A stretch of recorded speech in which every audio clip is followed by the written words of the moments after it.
أعوذ بالله من الشيطان الرجيم بسم الله الرحمن الرحيم الحمد لله رب العالمين والصلاة والسلام على سيدنا ومولانا أبي القاسم المصطفى محمد اللهم صل على محمد وآل محمد وعلى أهل بيت الطيبين الطاهرين المعصومين لا سيما بقية الله في الأراضين روحي وأرواح العالمين له الفداء رب اشرح لي صدري ويسر لي أمري واحلل عقدة من لساني يفقه قولي.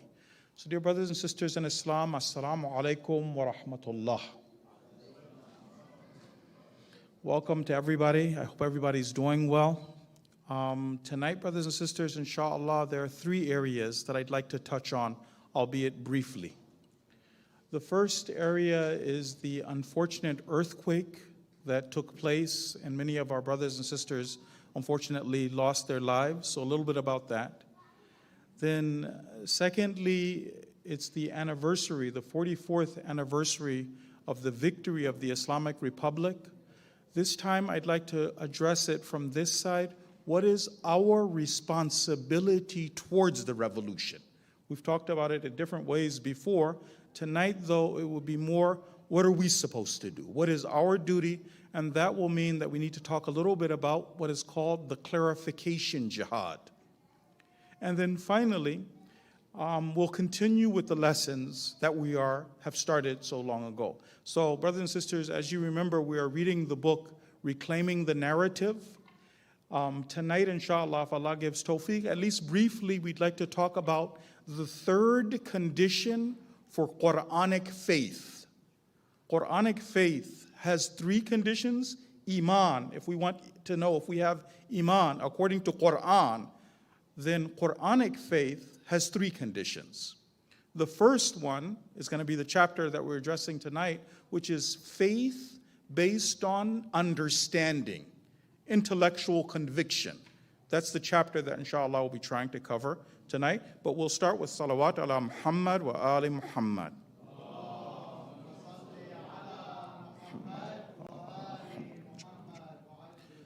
So as I mentioned, brothers and sisters, unfortunately all of us saw what happened to our brothers and sisters in Syria and in Turkey.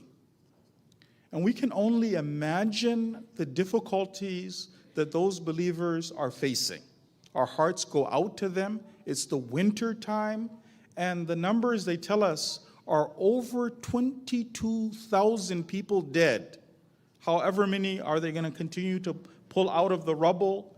Even if they pulled you out of the rubble and you're still alive, let's say that was us, you and I, and we saw our family members, they were still there, how would we feel? So our hearts go out to them.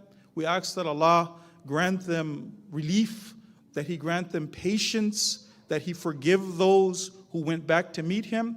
We ask that Allah help all of them. Now, brothers and sisters, as you know, here in the Hadi Institute, we keep it 100%. So I came here prepared to roast the U.S. administration for not allowing humanitarian relief. I was that close. But then I found out that they said that they were going to allow 6 months of humanitarian relief. Because, it had just gotten to the stage that you're like, are you kidding me? It's not enough to steal their resources. It's not enough to launch subhuman terrorists and rip that country apart, destroy their infrastructure, and then now in the winter time, after an earthquake, punish people who want to help those people who are in relief. But they said now to save face, they decided to allow relief for 6 months, so inshallah people can now help without any sort of fear of being punished for helping those people who've lost their lives or who are suffering.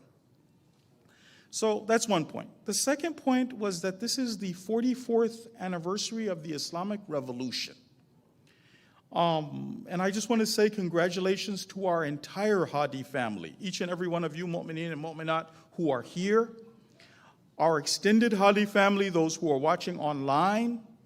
In addition to them, the entire ummah, our maraja, our leader Imam Khamenei, and then last but not least, Sahib al-Zaman.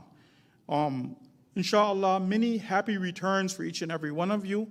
Brothers and sisters, sometimes we might need to kind of take a moment to realize how blessed we are, and I'll explain why. You and I, right now, we're watching a living miracle for 44 years. A living miracle for 44 years. Brothers and sisters, you and I, we've been over this verse many times. Allah in the Quran teaches us a principle. In order for the divine system to come into realization, two things need to happen. Allah says in the Quran, when He's talking about the assistance that He gives to our Prophet, He says, هُوَ الَّذِي أَيَّدَكَ بِنَصْرِهِ وَبِالْمُؤْمِنِينَ. He is the one who provided you assistance, that divine help, and He assisted you through the mu'mineen. Now just think about this, brothers and sisters. Our Prophet, after that jihad, and the jihad of those Muslims, those mu'mineen who were with him, was only able to keep the Islamic government for 10 years. After that, we all know what happened to the Islamic government. After that, Amirul Mu'mineen, with that stellar record, impeccable, everybody knows who he is, but the situation was much more complicated, and Amirul Mu'mineen was only able to keep the government for 5 years. And it was a struggle. After that, the situation was even more complicated in the time of Imam Hassan. For a few months, he was able to keep this going. Now, the enemy has 1,400 years of experience, and we don't have the infallible Imam, not physically with us. As great as Imam Khomeini is, and believe me, brothers and sisters, when they say that he literally, his contributions were closer to that of Anbiya than they were of that of ulama. Unique, unbelievable, Imam Khomeini. Arif, faqih, shuja, so many things. But still, a human being without that, and the enemy has that much more experience, and then to be able to lead a nation and the masses to stand with him. 10 years. Then after that, then under the capable leadership, the wise leadership of Imam Khamenei, again we see this continuing and advancing, not just surviving, advancing. This literally is a living miracle. Every time, and inshallah tomorrow you'll see when the masses will come out and they'll show you again, the people want this and they're making this happen. We're seeing that beautiful hadith that we saw that Imam Kadhim said. Imam Kadhim says this, Rajulun min ahli Qum. There will come a time when a man from the people of Qum, yad'un nas ila al-haq, he will call the people to truth.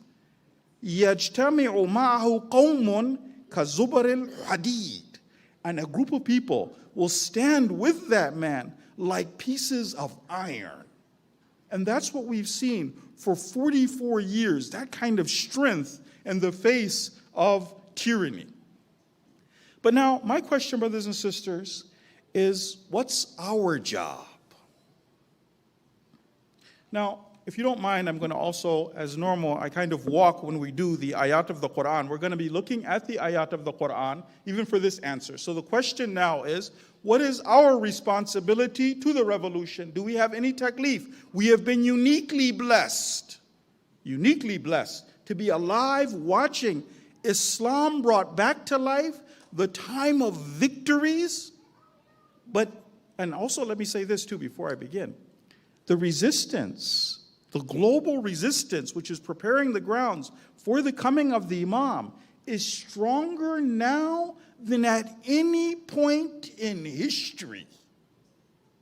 There are literally millions of mu'mineen and mu'minat in a state of readiness who have learned the lessons of what happened before with Sayyidah Fatima, what happened with Imam Hassan, what happened with Amirul Mu'mineen, all of these lessons. But still, our Imam, Sahib al-Zaman, is not here. That means there's something we're supposed to do. So the question is, what are we supposed to do? So, brothers and sisters, what I'd like us to do is to first just turn to one of the noble verses of the Holy Quran.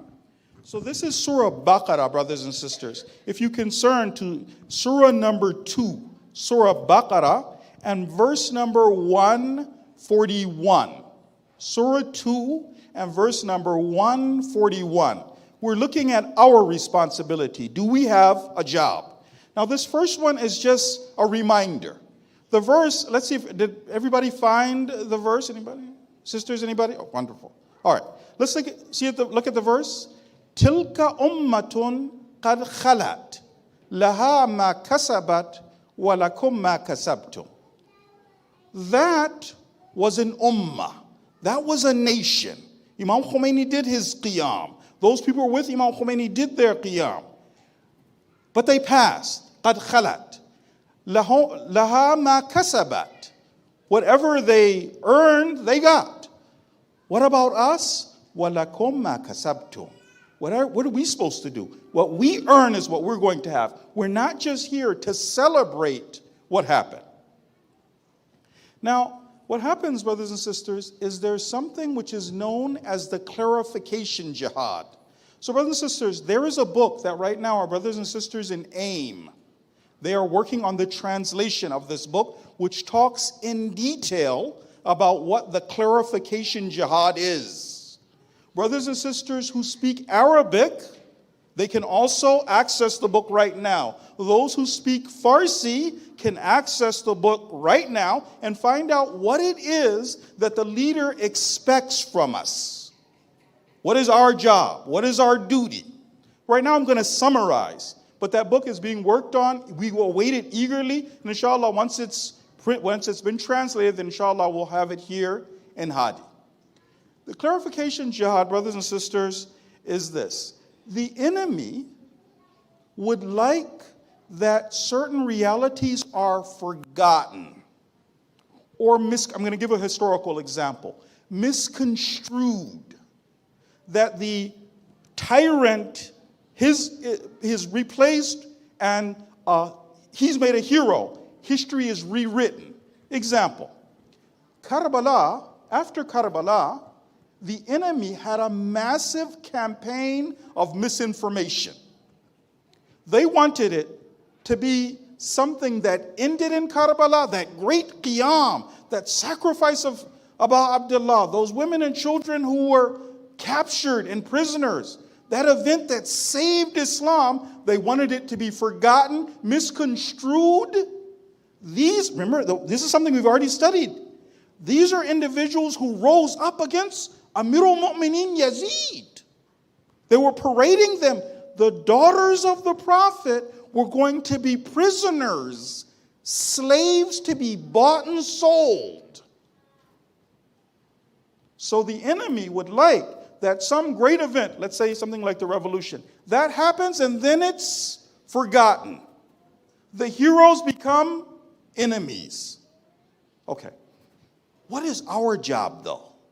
We're going to do the opposite. Our job is to make sure that it's not the case. Right now, there are some people who, when they hear the name of Qasim Soleimani, the enemy is they tell bold-faced lies without any shame. They'll make the person who destroyed ISIS, he's a terrorist. They'll put so much fear in the hearts of the believers. A living hero, like Ayatollah Sayyid Hassan Nasrallah, people are afraid to say his name. What stops this? The clarification jihad. This is a lesson that we learn from Imam Sajjad and from Sayyida Zainab. They refuse to allow false narratives. They pushed back. They would clarify who was the enemy, who went against whom, where was the jihad, what was it like? Brothers and sisters, you and I, we're here very far from Iran. Why is it that every year we talk about the revolution, and we talk about it in details. We're not Iranians, but we talk about what happened. What happened during the imposed war? What happened now? This is just a general point. In order for events to remain, brothers and sisters, they need to be repeated and in detail. Repeated, again, Karbala. Why is it important to go over the story of Karbala? What happened? Analyze it again. Where did it start? What happened in Medina? Just say that Imam Hussein did it. Good enough. No. Details. So that it stays alive in the hearts of the believers. Now it's the same responsibility. Who's the enemy? Who's doing what? Why did the people rise up? Who was the Shah? What were the circumstances like? Is it possible for someone to stand without having anything in front of tanks? Is it possible for a nation that is being literally torn apart inside, Iran before the imposed war, being torn apart? They were trying to rip Iran in pieces. The people didn't have training. The army's been demolished. The leaders of the army have fled. Is it possible to resist with nothing against everybody? World War III, yes. Right? But we need to hear these things. We need to know these things. Right? So now the Quranic principle. This one, brothers and sisters, let's see if we can turn to Surah number 3.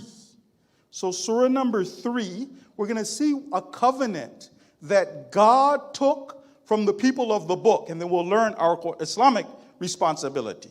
So let's see if we can turn to Surah 3, Surah Ali Imran, and turn to verse number 187. What is the covenant that God took from the people of the book? What are we supposed to do? Ayat of Quran. So, sisters, anybody have the? Okay. Brothers, anybody? Okay. Let's look at the verse. So it starts off, وَإِذْ. So remember, وَإِذْ أَخَذَ اللَّهُ. When Allah took مِيثَاقَ الَّذِينَ أُوتُوا الْكِتَابِ.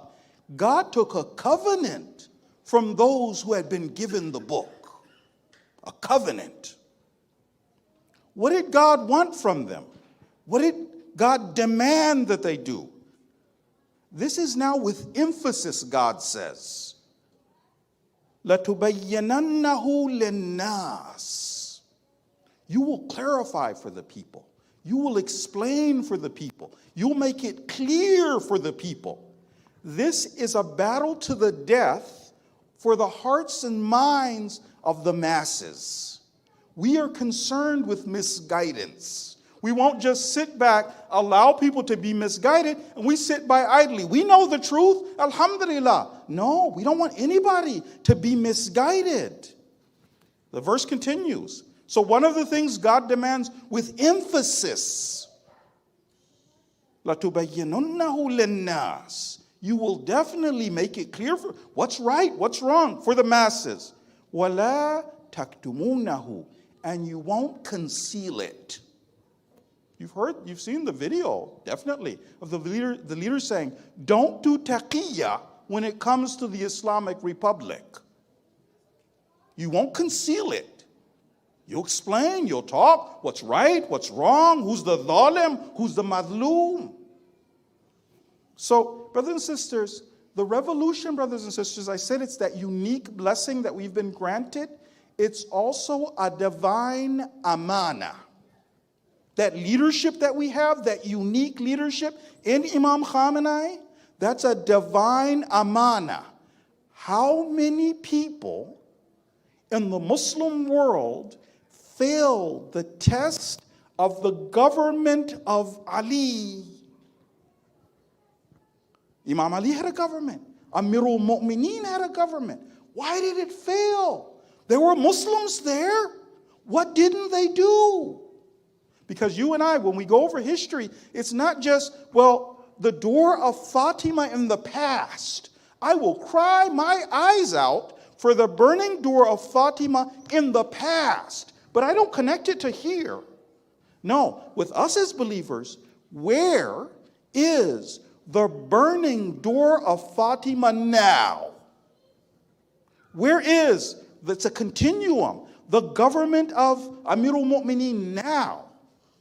I don't want to sit back and, yeah, if I was there in the time of Amirul Mu'mineen, you don't know, I would go loco. Well, if you're going to go loco right now, go loco. So that was a lesson that we learned from Sayyidah Zainab, from Imam Sajjad. We've got to explain. This is now that beautiful hadith from Imam Sajjad. Because we're going to also talk about, not from Imam Sajjad, from Imam Rida. We're going to also talk about the sunnah of Allah if we do push back. Let's say, mu'mineen and mu'minat, take this clarification job as a responsibility to connect the dots for people, to defend. Islamic concepts are being attacked. The Rasulullah, our symbol, our personality, our life, our love. Why can he be insulted? It only can happen if we allow that the masses not know, not understand. Otherwise, if we connect the dots for people, right?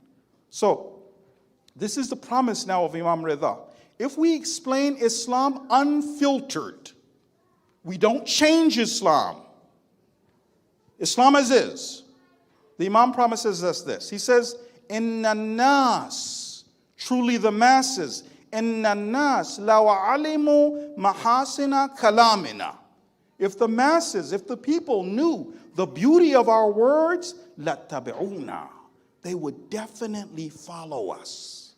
So this is a battle for the hearts and minds of the masses. The idea is to learn Islam, to defend Islam, and to explain. One thing, though, that I should just make a little bit clear for all of us, we're not just defending. We're not backpedaling, trying to have a seat at the table. No, we're on the offensive. We're asking the questions. We're saying Islam is right, and we're asking the questions. Let's say, for instance, they want to go over and attack Islam on the basis of women are oppressed. For instance, there's one time when I'm just fighting back. Don't say women are oppressed, we're free. Another time we say, well, are women free in the West? Is this good? Do you like this? We're pushing back. We're explaining, we're defending, but not apologizing. And not having anybody talk down to us as Muslims. Now, the leader also, you'll see it later in the book, he does mention that when we are on social media, then it should not be the case, obviously, that we forget akhlaq, we just start shouting and screaming. That's obviously not what the mu'min or mu'mina does. Sometimes, unfortunately, you find when people are on social media, they talk to you in a way that they wouldn't talk to you in person. You are really rude. Even with text, it's different when you're talking face to face. So for us as mu'mineen and mu'minat, people who are representing Islam, logical answers. If we don't know what the answer is, find out, then explain, defend, right? And then we're also, inshallah, also on the offensive. Now, the next one that I'd like to explain is that sunnah of Allah. So what happens? What is the sunnah of Allah? If believers, mu'mineen and mu'minat, take it as a responsibility to push back. Instead of me being afraid, instead of me being intimidated, I take it as a challenge, as an honor to engage in the clarification jihad. All I needed was permission. In this stage, then Allah tells us again in the Quran. So brothers and sisters, if we can turn to verse number, so this would now be surah number 48. We're looking for the sunnah of Allah if we push back. What is the sunnah of Allah if we push back? So we'll turn to surah number 48. Let's see if I got the surah right. And verse number 22. 48, 22. Let's see if you have the same verse that I'm saying. Ready? وَلَوْ قَاتَلَكُمْ. Do y'all have that? All right. وَلَوْ قَاتَلَكُمُ الَّذِينَ كَفَرُوا. If those who disbelieve, if they engage with you, if they fight you, if it becomes you pushing and they push, if they do muqatila, what will happen? There's the promise of God. We can't be defeated. God says, لَوَلَّوُ الْأَدْبَارِ. They will turn their backs. You push forward, they go back. So the idea is with full confidence in Islam as is, learning the answers that we don't know. We might not know all the answers. We present Islam as is. That's why we're going over a book like Reclaiming the Narrative, so that we understand big picture Islam. But then it's not only for our personal benefit, we are also saying, well, what can I do to share with others? So we're learning it in that way. Now, salawat ala Muhammad wa ali Muhammad. Allahumma salli ala Muhammad wa ali Muhammad. Okay, so brothers and sisters, now in your book, then we come to a chapter called Faith Based on Understanding. This is the first condition. There are 3 conditions for us to have Iman according to Quran. Every type of Iman, and it's in the lesson, is not accepted. Iman which is just tribal. These are my guys. Islam or faith which is blind. Those aren't acceptable, not valuable in Islam. We're looking for something else which is going to be faith based on understanding. So now we're going to go over one of the verses of the Quran, and we're going to try to get some messages from this verse. So this one, brothers and sisters, would be Surah Baqarah. So that's Surah number 2, and then verse number 285. So Surah 2, and then 285. The first lesson that we want to get is the importance of Quranic Iman. How lucky should we feel if we have those 3 conditions and we have Quranic Iman? So this is now a verse of the Quran. Does everybody follow along with me? Brothers and sisters, you have that, right? Surah Baqarah 285. Let's see if I have it correctly. Amana Rasul. Is that, y'all have that? Amana Rasul. The messenger, the Rasul believes. Amana Rasul bima unzila ilayh. He believes in that which has been revealed to him. Wal mu'minun. And all of the believers do as well. Now, the leader over here takes a very important point for all of us. Islam is a religion where those who are in a position to serve and lead believe in the cause more than anyone else. The Rasul believes. You see, sometimes talk is cheap. For some people, talk is cheap. They'll say anything because they don't believe it. It's not going to cost them anything. I heard a story, inshallah, it's not true. They said once there was a bandit, a Mexican bandit, and he was robbing banks in Tucson. And his name was Jose Rivera. And he robbed several banks in Tucson, then he fled over the border, and they sent a sheriff after him. And he was looking for this guy. And he caught up with him in a small town in Mexico. And he looked, he said, I think that's Jose Rivera, but he wasn't absolutely sure. So he went over to the owner of the restaurant, and he said that I'm looking for a man named Jose Rivera. I hear he hangs around here. And the guy was reading. So he looked up slowly, and he said, you see that man sitting over there in the corner? He said, yeah. He said, that man is Jose Rivera. He said, but he doesn't speak English. The guy said, the sheriff said, well, you do, so you come here with me. So he brought the man over to the guy, and he said to his translator, ask him, are you Jose Rivera? So he looked at the man, the translator, and he said, the sheriff wants to know, are you Jose Rivera? And he said, yes, I am Jose Rivera, but what's it to you? So the translator turned back to the sheriff. He said, I am Jose Rivera, but what's it to you?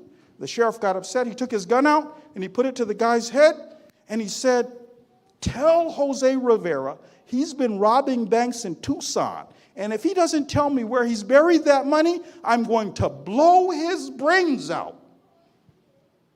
So the translator turned to Jose Rivera, and he said, the sheriff said, you've been robbing banks in Tucson, and if you don't tell him where you've buried the money, he's going to blow your brains out. So Jose Rivera, he got really animated and worried. He said, tell him that if he goes outside, there's a huge tree, and it's not far from it is a well. If he walks 10 feet from the tree towards that well, I've buried all the money in the ground. Go get the money and leave me alone. So he said, what did he say? And he said, Jose Rivera said, I want to die like a man. Sometimes talk is cheap. That's the opposite of the way of the Rasul. Amana Rasul. The Prophet believes. And the mu'mineen.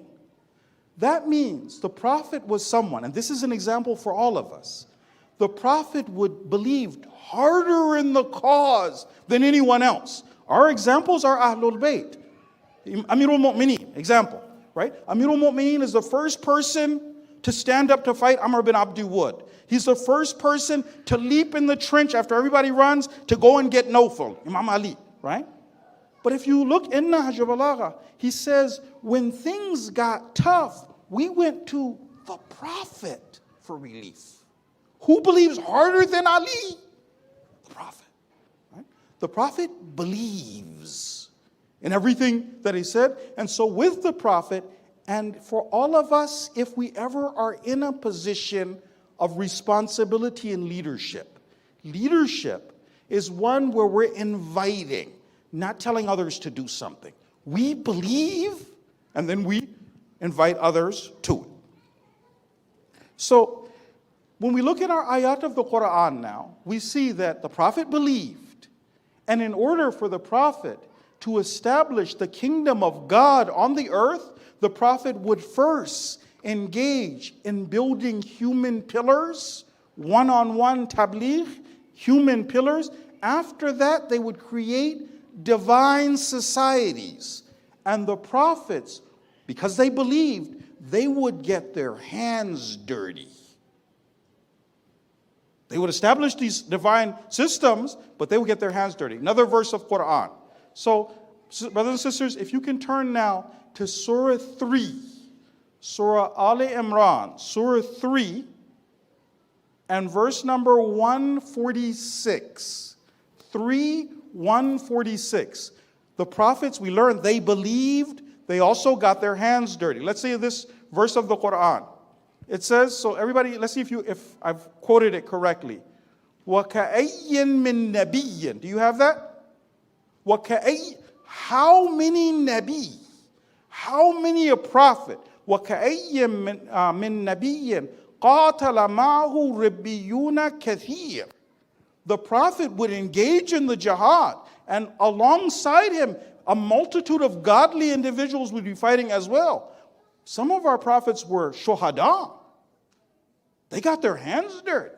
They believed. They believed in the cause more than any of their own followers. So now, salawat ala Muhammad wa ala Muhammad.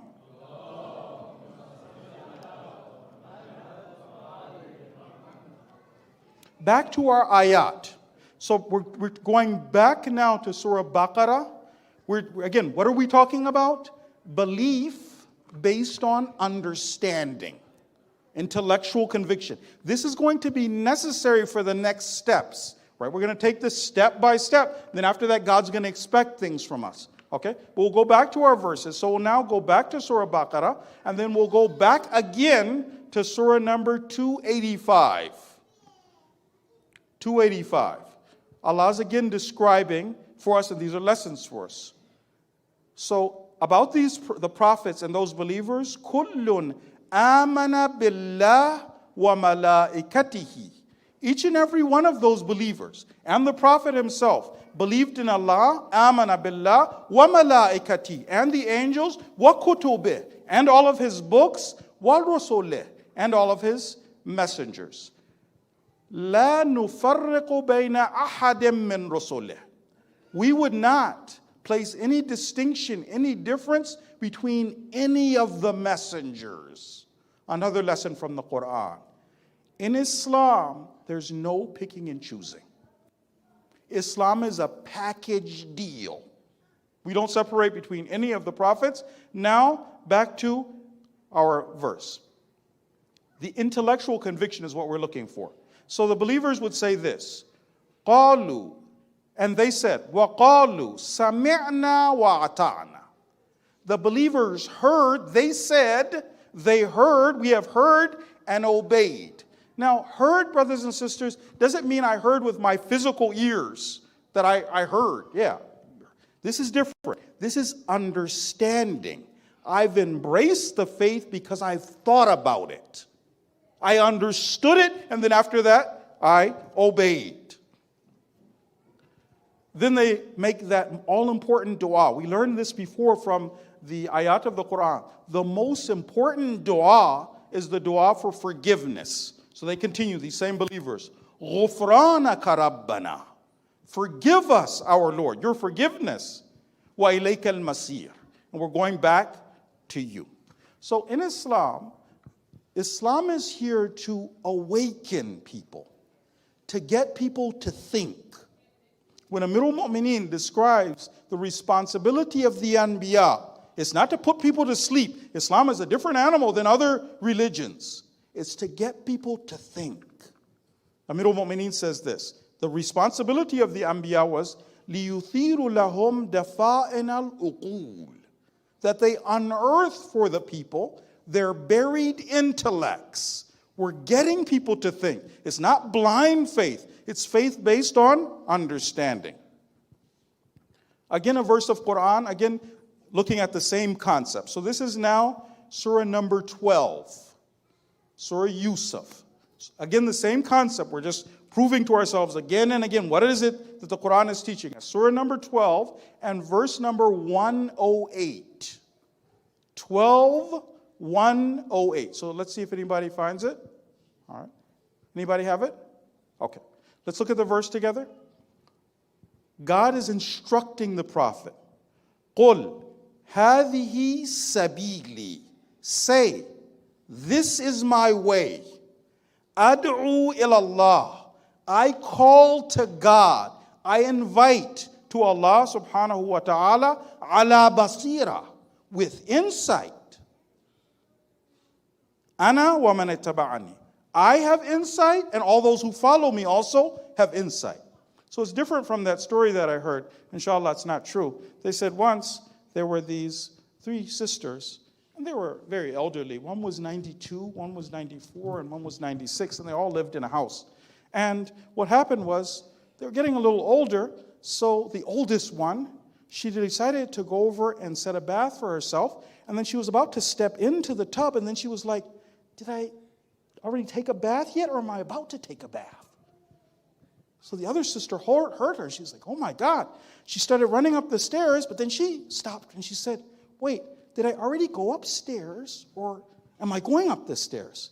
And the last sister was looking at them. She said, I hope I never get that forgetful. She said, just to make sure, she said, knock on wood. She said, I'm coming to get you, but first I have to see who's at the door. So Islam is not that. This is insight. What am I doing? Why am I doing it? And part of the thing we're going to say later for deepening the faith, is to invite people to ponder over 2 things. I'm going to share some of the verses of Quran with you. To deepen so I start originally knowing that there is a God. Like, you would really have to be off to not know that there is a God. Actually, this is a little bit interesting.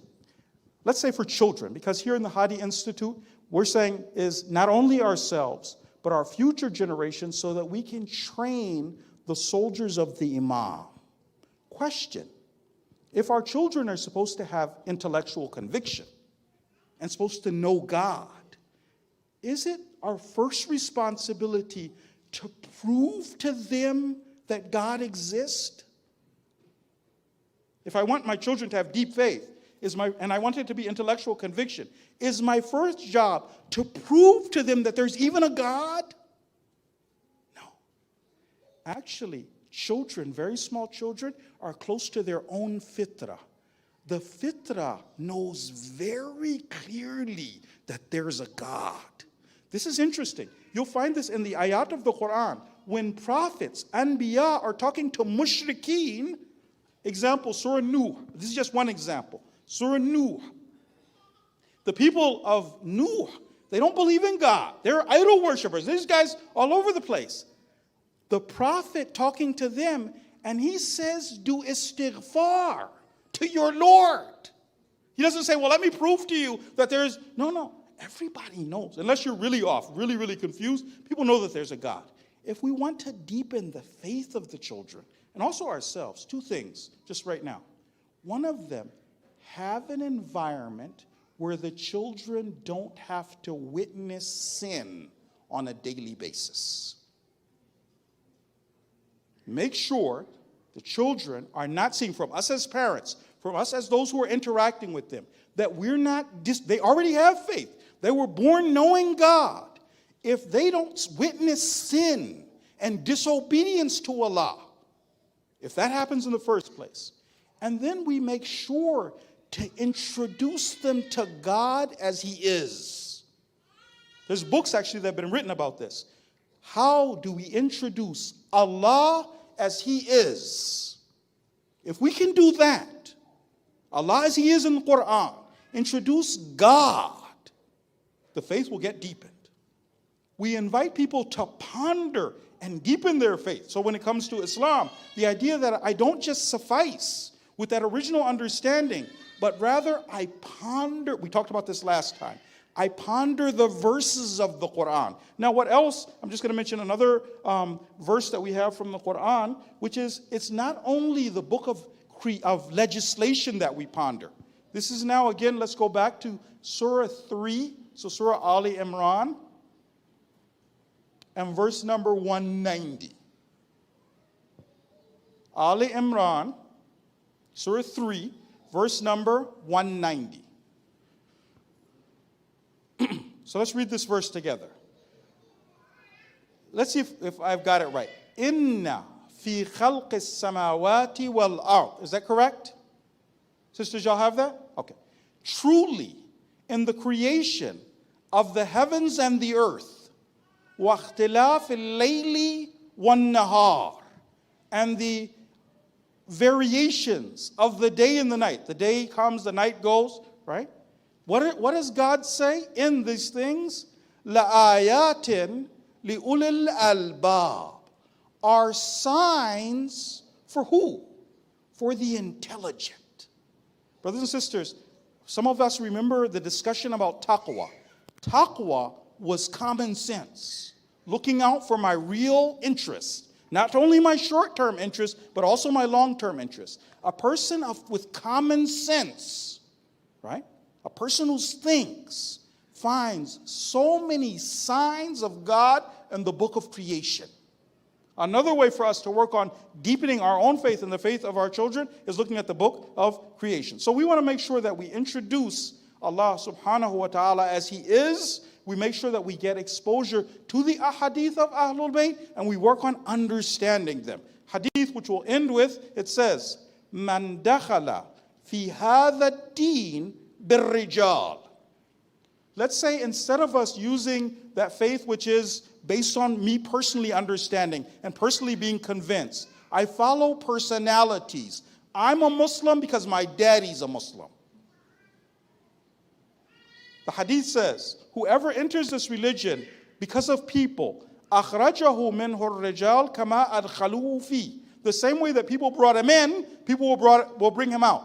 What about if a person enters with understanding, with pondering the Quran, with pondering the ahadith? The hadith says, وَمَنْ دَخَلَ فِيهِ, the person who enters into Islam, بِالْكِتَاب, with the book, the Quran, وَالسُّنَّةِ, pondering over the ahadith, زَالَتِ الْجِبَالِ قَبْلَ أَنْ يَزُولِ, mountains will move before this individual moves. So brothers and sisters, we're going to stop here now. We have 1 minute left on the clock. I don't know if there are any questions. Otherwise, if there are not questions, brothers and sisters, please do join us for the meals. It is wonderful. All of us appreciate it. Just being able to see other brothers and sisters, to be able to break bread together. I will encourage this as well, brothers and sisters. Instead of us only sitting with our friends and our homies, right? There might be some people we're already more comfortable with. What about if we reach out and make sure any new face, we also sit with that person, talk to that person, welcome that person. Now, I don't know, are there any questions? No, there aren't any questions, so we end with salawat ala Muhammad wa ali Muhammad.